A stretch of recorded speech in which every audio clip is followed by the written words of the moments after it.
Vamos nos lembrar o que falamos nos dias anteriores. Paulo vem tratando de uma divisão na igreja, lembra-se? Eu sou de Paulo, eu sou de Apolo. O último trecho que nós pregamos, Paulo estava dizendo, olha, cada um faz uma parte. Eu lancei o fundamento, outro está construindo. Cada um veja como constrói, se com madeira, com feno, com palha, ou com ouro, com prata, com pedras preciosas. E sabendo que nós somos responsáveis pela maneira como nós edificamos. E o edifício é santo. Falando com respeito a toda a igreja e aqueles que são edificados. Não se brinca com isso. O corpo de Cristo é sagrado. Essa nossa reunião aqui, ela é sagrada no sentido de que é algo muito sério que Deus está construindo em nós. Aliás, hoje quando o Ito me falou que tem uma menina que vem de Pirituba a pé para fazer Muay Thai, eu falei, meu Deus, isso é muito sagrado. Primeiro que a gente tem que arrumar um jeito dela não vir mais a pé, né? Essa que é a verdade. Mas nós não temos a noção do que Deus está fazendo aqui. Dos irmãos que estão ensinando o esporte e dando o ensino pedagógico numa reeducação ou num complemento educacional a essas crianças. E como esses pais estão gratos pelo que está acontecendo. Nós não imaginamos o que está acontecendo a cada domingo que a gente se reúne. E a palavra de Deus vem no nosso coração, isso mexe com a nossa cabeça, isso vai mexer com os nossos relacionamentos, isso vai tocar no nosso lar, no nosso casamento, no nosso dia a dia. Há algo de Deus muito sério acontecendo aqui. E Paulo então vinha tratando dessa divisão, eu sou de Paulo, eu sou de Apolo. Essas polarizações de gente que se diz pertencendo a alguém. Mas com certeza Paulo estava querendo tocar em outras pessoas além dele e Apolo. Mas surgiam na comunidade de Corinto outros líderes levando as pessoas para um ensinamento diferente do evangelho que Paulo havia ensinado. Essa era a sua preocupação. E você sabe que nós temos uma carência danada de querermos sempre pertencer a alguém. Nós sempre desejamos entregar nosso coração de bandeja a alguém que se diga, eu cuido de você, eu sou o seu líder. Não é? Nós somos carentes. Somando a nossa carência com o outro lado, a sede de poder e a ganância, a igreja que Paulo está escrevendo essa carta não é muito diferente da gente. Do contexto, da maneira como a cidade vivia e das ambições das pessoas que estavam ali, procurando por trabalho, bons negócios e ao mesmo tempo, num furdúncio danado religioso, espiritual, cultural, que acontecia naquele lugar, não só na cidade, mas também dentro da comunidade cristã. E ele continua a falar sobre essa divisão, ele continua a falar sobre essa polarização, e isso tem algumas lições muito importantes para nós. Verso 18, vamos entrar no texto. Ninguém se engane a si mesmo. Se alguém dentre vós se tem por sábio, nesse século, faça-se doido, estulto, louco. É bom você entender, para você se tornar sábio, você tem que se tornar um louco. Porque a sabedoria desse mundo é loucura diante de Deus. Portanto, porquanto está escrito, ele apanha os sábios na própria astúcia deles. Paulo aqui está repetindo um verso lá do livro de Jó. As pessoas se sentem muito sábias e Deus os pega na sua aparente ou no orgulho da sua sabedoria. E outra vez, o Senhor conhece os pensamentos dos sábios, que são pensamentos vãos. Veja, Paulo está dizendo isso porque aqui nós estamos numa cidade na Grécia. Você tem muita gente falando de filosofia, muita gente debatendo e discutindo sobre a razão de todas as coisas. Não era diferente dentro da comunidade, onde líderes surgem e pessoas querem cooptar, criar feudos de liderança, como se pudessem fazer isso como sendo portadores de uma sabedoria ou de uma capacidade que ninguém tem. Portanto, ninguém se glorie nos homens, porque tudo é vosso. Seja Paulo, seja Apolo, seja Cefas, seja o mundo, seja a vida, seja a morte, sejam as coisas presentes, sejam as futuras, tudo é vosso. Guarda essa frase aí na sua mente. Ninguém se glorie nos homens, tudo é vosso, e vós de Cristo, e Cristo de Deus.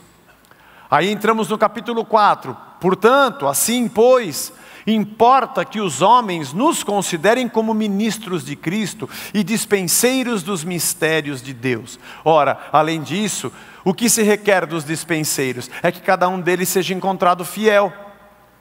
Todavia a mim, muito pouco se me dá de ser julgado por vós ou por tribunal humano. Paulo, um ministro, um dispenseiro de Cristo, e tinha gente dizendo mal de Paulo, outros que não aceitavam a liderança de Paulo, julgavam as atitudes de Paulo, e ele diz: a mim pouco se me dá ser julgado por um tribunal humano, nem eu tampouco julgo a mim mesmo, porque de nada me argui a consciência, eu não tenho nada que me acuse na minha consciência, contudo, nem por isso me dou por justificado, pois quem me julga é o Senhor. Ele fazia o que fazia com todo o seu coração, ainda que muitos não gostassem do que ele estava fazendo, da sua liderança, ou da maneira como ele conduzia a direção, ainda que distante da igreja de Corinto. Portanto, nada julgueis antes do tempo. Calma, até que venha o Senhor, o qual não somente trará à plena luz as coisas ocultas das trevas, mas também manifestará os desígnios dos corações. E então, cada um receberá o seu louvor da parte de Deus.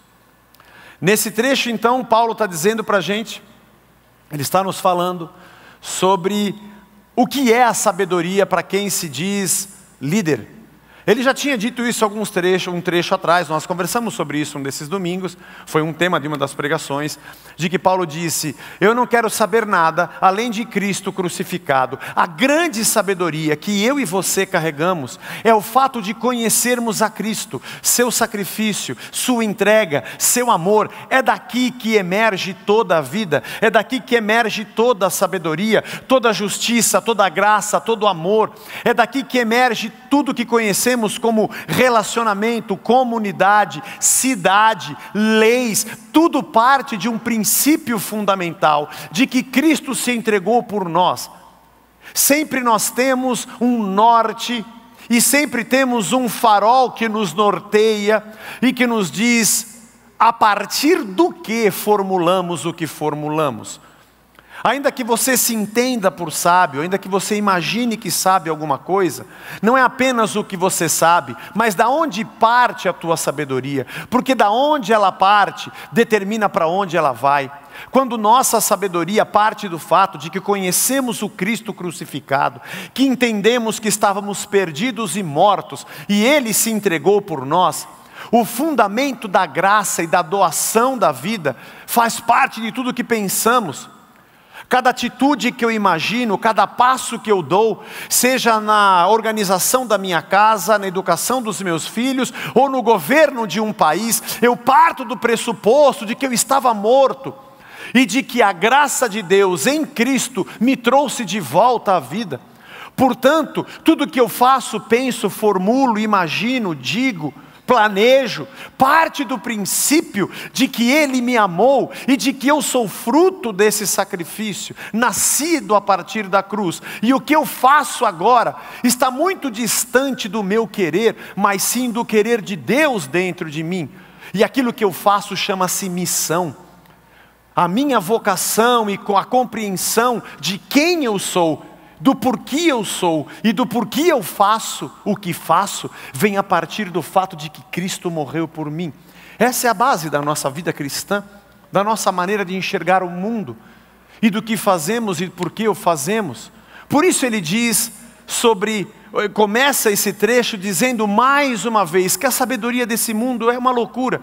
E se você quiser ganhar e conhecer a sabedoria de Deus, é melhor você perder a sua. Nós vivemos num tempo em que temos uma sede de identidade, basta olhar as redes sociais. Nós queremos mostrar a nossa imagem. Parece que o país que tem mais selfie é o Brasil. É interessante eu fico stalkeando as pessoas que me seguem, meu Instagram é aberto, né? Uma pessoa nova passou a me seguir, deixa eu ver quem é, né? Nada contra as pessoas que tiram selfie, eu também faço. Mas eu percebi que a câmera da frente deixa meu nariz maior, então eu prefiro que alguém tire de mim. Além do que ele já é, a abertura angular da câmera da frente, ela puxa o nariz mais para frente ainda. Daqui a pouco vai nascer um ramo de arruda na ponta e a culpa, se você vê um dia isso, é da câmera, irmãos. Mas, aí você vai ver a pessoa, deixa eu ver o que ela faz, deixa eu ver com quem ela vive, ou que igreja ela frequenta, ou aonde ela trabalha. Ela tem 345 fotos no seu Instagram e todas são dela mesma. Você que não riu porque você faz isso também, eu entendo. De novo. Pouca gente ri. Você tem foto? Nós temos uma sede de identidade. Uma sede de pertencimento. Queremos ser de alguém e queremos valorar o que somos. Ou aplicar sobre nós mesmos uma identidade que não temos. Porque não temos. E na verdade deveria ser construída em Cristo. E por isso Paulo diz sobre aqueles que lideram. Eles buscam uma sabedoria em Cristo. Buscam uma sabedoria em Deus. Essa é uma palavra que continua sendo aos líderes da igreja, mas que de alguma forma toca toda a comunidade. Estamos aqui falando sobre liderança dentro da igreja. Paulo está falando sobre liderança dentro da igreja. Ele está dizendo, olha, as pessoas já têm essa vontade. Se você se julga alguma coisa, se você se julga algo, lembre-se que não é a nossa sabedoria e nem a nossa capacidade. Mas também é um alerta a você. Você, meu querido irmão, que frequenta aqui cada domingo ou durante a semana. A sua identidade como cristão está ligada à cruz de Cristo.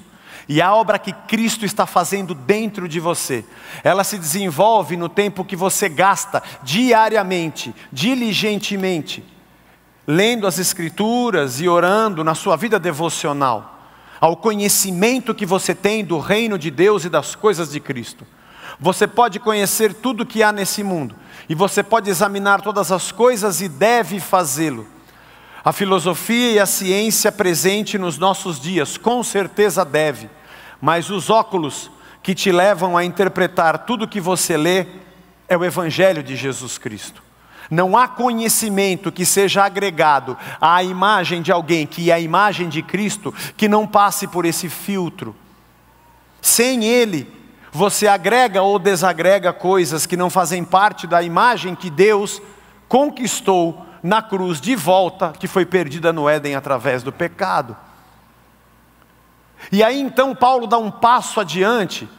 Não é pela sabedoria humana, não é pelo nosso conhecimento. O que importa é que as pessoas nos considerem, dizendo a líderes, como ministros de Cristo e dispenseiros dos mistérios de Deus. E ele usa essas duas imagens que são muito interessantes. Quando a gente pensa em ministro, pensa alguém que tem um cargo e que está acima da gente. Essa palavra ao longo das eras mudou de significado para nós que somos brasileiros. Hoje quando você fala ministro, você pensa em alguém que está acima. Mas não é isso que diz o texto. O texto usa o termo hiperetes do grego. Esse substantivo é o serviçal baixo. No caso aqui, eles eram remadores. Aquele cara que fica no porão do navio. Alguns deles eram escravos condenados à morte. E que, para não serem mortos de uma vez, fica lá remando o resto da vida até morrer. E eles ficam remando, eles não sabem nem para onde vão, nem para que lado vão. O papel deles é apenas remar, ninguém vê. Quando Paulo diz, importa que as pessoas nos considerem ministro, ele usa a palavra hiperetes. Ele está dizendo que a gente seja o remador que ninguém vê. Liderança dentro da igreja não é lugar de projeção. Liderança na igreja não é lugar onde as pessoas reconhecem como eu sou bom. Não, é onde ninguém te vê. É onde a gente rema e faz o trabalho por todos. É onde somos usados e o dom que Deus nos deu nos torna ministros, nos torna hiperetes, nos torna trabalhadores, nos torna gente que faz o que faz, como tendo alguém sendo o seu alvo. E esse alguém é o corpo de Cristo. Paulo, ao mesmo tempo que ensina a igreja, ele está dizendo: atenção, igreja, não procure pessoas que querem se aproveitar da posição que tem para fazer de vocês um feudo. E também com esse mesmo pau que bateu no Chico, ele dá no Francisco e fala: e você que é líder, acorda, porque não é para isso que Deus te chamou. Além de hiperetes, ele ainda usa o oikonomos. De onde vem a nossa palavra economia? Que é a administração e o cuidado, ou como nós traduzimos como dispenseiros. Nós somos o cara que fica lá embaixo remando, que ninguém vê, e não faz mal se ninguém não dá nada, só que a gente é dispenseiro, nós somos como mordomos de uma casa. É aquele que não é o dono da casa, não tem o dinheiro da casa, não é ele que põe a comida na casa, mas é a pessoa que sabe onde ela está, e organiza, e cuida da limpeza, e organiza a economia, a administração daquele lugar, como alguém que não é a pessoa mais importante, mas serve, trazendo todo o suprimento que já existe no lugar certo, na hora certa, adequada. É isso que nós fazemos. Aliás, isso não serve só para nós que somos líderes, serve para toda a igreja. A palavra de Paulo está amadurecendo a igreja de Corinto. E eu acredito que esses estudos estão nos amadurecendo e fazendo-nos compreender de verdade quem somos e o que fazemos e por que fazemos o que fazemos. O que acontece dentro desse lugar a cada semana e o que Cristo está ajustando, desconstruindo e reconstruindo na nossa maneira de ser, na nossa identidade como cristãos. Aliás, é isso que se requer de cada um de nós, como ministros de Cristo, nossos líderes, ou a nossa escola de teologia, ou a maneira como fazemos a nossa missão, de compreendermos o nosso papel a partir dessa perspectiva, de que Deus nos chamou não para nos exaltar, exaltado é Ele. A gente ouve muito falar, você deve ter ouvido falar: nós temos que honrar os nossos líderes. Não, irmão, você não tem que honrar o seu líder. Você tem que honrar Jesus Cristo. Ele é o único merecedor de toda a honra. Não só você, eu também. Todos nós juntos honramos o nosso Senhor. E na verdade, ao mesmo tempo, nós não pertencemos a esses líderes. Pertencemos a Deus, que aliás é o verso que encerra o capítulo 3. Tudo é vosso. Irmãos, vocês não me pertencem, eu pertenço a vocês. Eu nunca posso dizer: essa aqui é a minha igreja. Não é a minha igreja, essa é a igreja de Cristo. Eu sou um hiperetes, que guardo comigo como um dispenseiro, como um mordomo, os mistérios de Deus. E importa que você me reconheça assim, é o que Paulo diz. Porque todos nós somos de Cristo, e Cristo é de Deus, e tudo é vosso. Eu e você pertencemos a Cristo, e tudo que Ele nos deu no reino nos pertence. E nós pertencemos uns aos outros. O Rubinho pregou aqui às 9, falou um negócio muito interessante. Nós somos pastoreados, sim, a pessoas hiperetes e oikonomos, que nos abençoam com o seu dom para nos pastorear, é verdade. Mas nós pertencemos uns aos outros como membros uns dos outros. E esse irmão que está aí ao teu lado, ele pode sim e deve ser pastoreado por você. E o pastoreio no sentido daquele que olha para onde a ovelha está indo e diz: meu irmão, não estaciona aí não, que tinha uns caras saltando aí. Olha, eu estava percebendo que seu carro parou, está vazando óleo. Eu tive um carro, um Opala uma vez que era poçante. Quando eu saía ficava uma poça, um carro produtor de poças. Ou como eu vejo aqui às vezes acontecendo, uma pessoa vai entrar por ali: poxa, a senhora tinha uma irmã aqui na igreja, aliás faz tempo que eu não a vejo, que eu brigava com ela porque ela não usava a rampa, ela queria subir pelo degrau. Ela só tem que subir pela rampa. Eu brincava, né? Não, mas eu gosto de subir degrau, mas a rampa foi feita só para você, minha irmã. Né? Pela idade, só tem que subir pela rampa. Você está pastoreando alguém. Quando você conta no cafezinho para alguém do seu lado, algo que Cristo colocou no seu coração. É tão simples e ao mesmo tempo tão profundo. Nós ficamos procurando quem são os mitos humanos, mas a grande obra não é de homens, é do Cristo. Nós somos servos uns dos outros. E aquele que está diante do povo é servo da mesma forma. E tudo é nosso. está tudo dominado, ao mesmo tempo que o que é nosso, a gente reparte. Porque o que é nosso também é de alguém. Tudo é nosso e todos nós somos de Cristo, Paulo diz, e Cristo de Deus. Que coisa maravilhosa. Que ambiente agradável é esse? Como é que chama esse lugar? Igreja. Que não é, na verdade, um lugar, mas é um grupo de gente. E quando eles se reúnem, seja no lugar que seja, esse é o tipo de sentimento que governa as relações e as atitudes deles. Fazem porque são o que são a partir da cruz de Cristo. Que lição fantástica de Paulo. A gente recebe muita gente que vem, nos visita, e nós como pastores batemos papo com gente que vem desabafar. E em cada 10 pessoas, 37 têm a mesma reclamação. O quanto já foram espremidas e machucadas.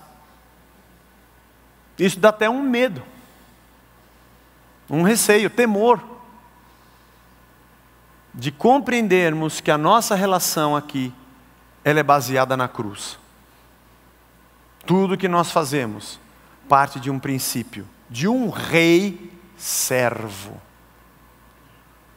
de um Senhor que vem para servir, da vida que vai à morte, do dono que vem sem ter aonde reclinar a sua cabeça, do proprietário que não tem terra, do rei que não governa, porque no dia da sua morte alguém diz: você vai para a cruz. Aliás, é aquele que vem para negar tudo o que era, ir à morte de cruz até o fim. O inocente que se fez culpado. Como é que esse caminho tão maluco da sabedoria de Deus, que faz aquele que tinha toda a sua glória, abrir mão para ir à cruz como um indigente, para ressuscitar e dizer que a vida está em suas mãos, não nos ensina que nós precisamos nos despojar de toda essa nossa ganância e honra e pompa e nos colocarmos como servos, como riperetes, como gente que trabalha mesmo que ninguém veja. Que coisa linda é o reino de Deus, porque o Deus a quem nós adoramos é aquele que era e que disse: eu vou diante de vocês sem ser. E ele pisou a cabeça daquele que não era, e no seu orgulho disse: eu vou ser. Que coisa doida, paradoxal, antagônica.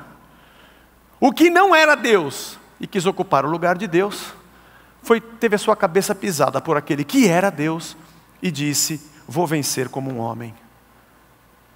A descendência da mulher, ou o descendente da mulher, pisando a descendência da serpente. Isso precisa gritar nos nossos ouvidos. Isso precisa nos ensurdecer, gritar diante de nós, que esse é o rumo, o teor. É assim que a banda toca no reino de Deus. E por fim, Paulo vai dizer que: olha, não me importa se vocês estão me julgando, achando que eu estou errado ou não. Não importa se vocês ou o tribunal está dizendo que eu estou errado ou que eu estou certo. Esse é o caminho para quem anda no reino de Deus. Porque com certeza muita gente em Corinto, quando dizia eu sou de Apolo ou de qualquer outro líder, era para dar uma cutucada dizendo que Paulo estava errado. A verdade é que todos nós estamos aprendendo. E ele vai dizer que Deus, no final do versículo 5, do capítulo 4, Ele vai trazer à luz as coisas ocultas das trevas e manifestará os desígnios dos corações. E então cada um receberá o seu louvor da parte de Deus. Líderes, sejam servos. Igreja, não se venda na sua carência. porque você não pertence a um homem, tudo é vosso, vós de Cristo e Cristo de Deus. Não sejam sábios aos seus próprios olhos, não julguem fora da hora a atitude de alguém, porque Deus, como Paulo, como a minha atitude, porque Deus vai trazer à luz e Ele vai revelar os desígnios do coração. Irmãos, essa foi a primeira pregação da história da Casa da Rocha. O primeiro culto que nós nos reunimos foi num dia 28, né? 28 de fevereiro de 2010. É um dia que não... Aqui tem, né? 29 aqui só tem uma vez a cada 4 anos, né? O 28 sempre tem, né?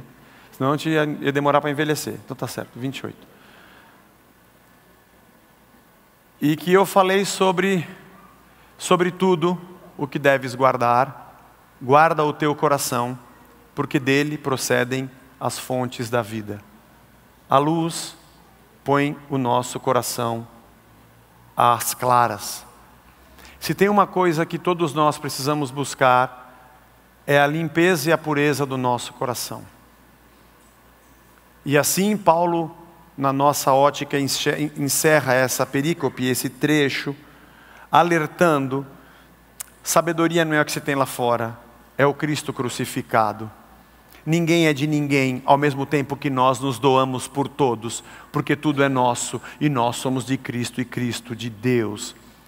E de que a maneira que a gente leva a coisa é humilde, como gente que está no fundo do navio remando, que guarda consigo, sim, os mistérios de Cristo, mas não como dono do rebanho, mas como um servo, porque Deus, na verdade, está olhando o coração. Irmãos, sejamos o que viermos a ser, façamos o que viermos a fazer, estejamos aqui ou em qualquer outro lugar, seja a nossa igreja grande ou pequena, com muita gente ou com pouca gente, pouco importa. Falem bem ou falem mal de nós, dane-se. O nosso coração tem que ser lavado pela verdade do Evangelho todo dia. Errar, a gente vai errar muito, mas a bondade de Cristo e a sua graça tem que ser visto no nosso coração. Pai, mãe, filho, você vai errar, relaxa. Não fica achando que você é Cristo, que tem que acertar tudo. Obviamente você vai ser muito prudente em tudo que você fizer, mas saiba de uma coisa: eu e você vamos errar. O que não pode não é não errar, o que não pode é termos um coração maligno, doentio, ganancioso, orgulhoso, corrupto, idólatra, essas coisas, vingativo, sabe? Quando é pênalti, apita e segura, pô. Não volta atrás. Veja como Deus revela. Eu nem preparei isso, o Espírito Santo trouxe agora isso para mim. Eu não estava, desculpa, bem, eu estava nem pensando, obrigado por colocar essa palavra na minha boca. O que importa, desculpa a brincadeira, irmãos, para desanuviar, que estava muito tenso, né? Você viu que estava... Calma, relaxou. A luz vai trazer à tona os desígnios do nosso coração. E sabe, irmão, você tem uma coisa que acho que a gente tem que orar todo dia. Se tem uma guerra que a gente tem que levantar de manhã, arregaçar a manga e falar: vai, pode vir. Sou eu contra eu. Contra essa nossa tendência natural, porque nascemos naturalmente pecadores, de irmos contra a vontade de Deus.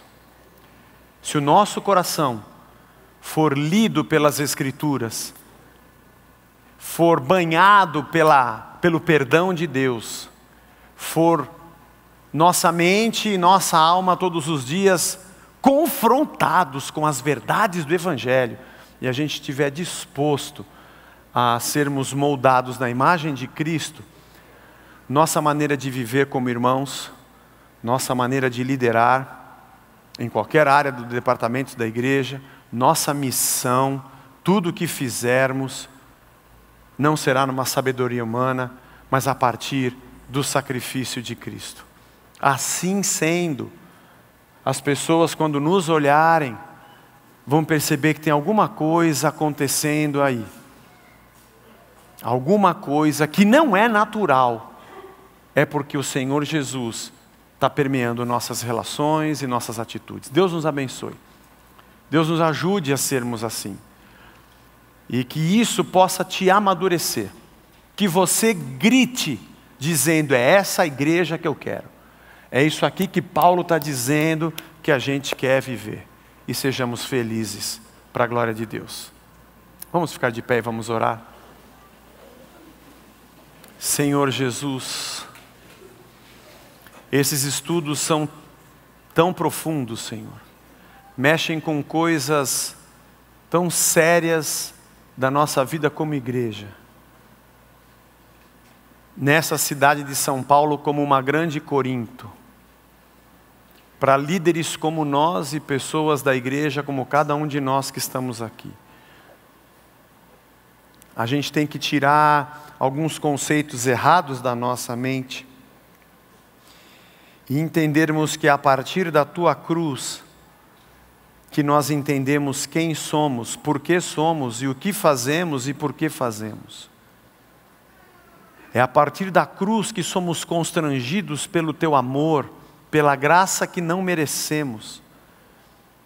E por isso nos doamos, por isso contribuímos, por isso aceitamos a missão, somos vocacionados, por isso arregaçamos as mangas, por isso nos amamos, por isso oramos uns pelos outros, por isso, Senhor, somos irmãos, por isso somos amigos, por isso queremos ter um ambiente de adoração ao único Deus Salvador, ao único que é digno de receber, ao Cordeiro de Deus, único motivo da nossa vida e da nossa adoração. E que entre nós estejamos no porão, remando, uns pelos outros, suportando uns aos outros em amor, no socorro e na missão, ao mesmo tempo que somos portadores dos teus mistérios. Temos algo dentro de nós que nos faz ser o que somos e fazer o que fazemos. É a tua alma, é a alma do próprio Cristo, é a vida de Cristo em nós. É a mente de Cristo em nós. É a tua razão em tudo. É a tua cruz, fazendo com que nós sejamos nascidos de novo e sejamos luz do mundo e sal da terra. Toca o nosso coração, Senhor. Como profissionais, pais, mães, filhos, professores, tem tanta gente que trabalha aqui. Cada coisa que a gente fizer parta da tua cruz, Senhor. E quando a gente estiver aqui junto, sejamos a imagem de Cristo em tudo o que fizermos, para a glória do teu nome, em nome de Jesus Cristo. Amém. Amém. Graças a Deus. Deus nos abençoe. A Ele toda a honra e toda a glória.